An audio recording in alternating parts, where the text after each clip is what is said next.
Hi friends, అందరూ ఎలా ఉన్నారు? రేపు ఒక స్పెషల్ డే ఉంది. ఏంటో తెలుసా మీకు? Women's day.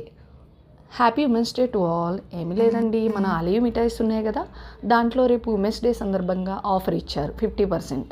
అన్ని స్వీట్స్ మీద ఆఫర్ ఉంది. మీరందరూ కూడా విజిట్ చేయండి, ఓకేనా ఫ్రెండ్స్? నేను ఆల్రెడీ విజిట్ చేశాను, చాలా బాగున్నాయి స్వీట్స్ అనేవి. మీరు కూడా విజిట్ చేయండి, ఓకేనా ఫ్రెండ్స్? Thank you.